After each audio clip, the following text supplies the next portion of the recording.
சிறப்பிக்க இருக்கக்கூடிய பட்ஜெட்டை பற்றி விலக்கி பேச இருக்கக்கூடிய தமிழக பாரதிய ஜனதா கட்சியினுடைய மாநில மகளிர் அணியினுடைய தலைவி அன்பு சகோதரி உமாரதி அவர்களே, தமிழக பாரதிய ஜனதா கட்சியினுடைய ஊரக உள்ளாட்சி மேம்பாட்டு பிரிவினுடைய மாநில தலைவர் மரியாதைக்குரிய அண்ணன்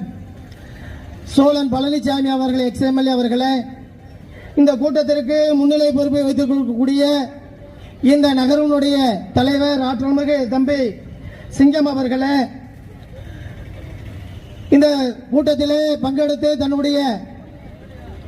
எழுச்சிரையாற்ற வருகை தந்திருக்கக்கூடிய கூட்டத்தினுடைய பெருங்கூட்டத்தினுடைய பொறுப்பாளர் பேராசிரியர் கதலி நரசிங்க பெருமாள் அவர்களே, மாவட்டத்தினுடைய முன்னாள் மாவட்ட தலைவர் அன்பு சகோதரர் பி.சி. பாண்டியன் அவர்களே, முன்னாள் மாவட்ட தலைவர் மரியாதைக்குரிய அண்ணன் லோகன்துரை அவர்களே, மாவட்டத்தினுடைய நிர்வாகிகள் மோகன்தாஸ் அவர்களே, பிரபாகரன் அவர்களே, செல்லம் அவர்களே, வசந்த பாலாஜி அவர்களே, பைரவன் அவர்களே, குமார் அவர்களே, ராஜபிரபு அவர்களே,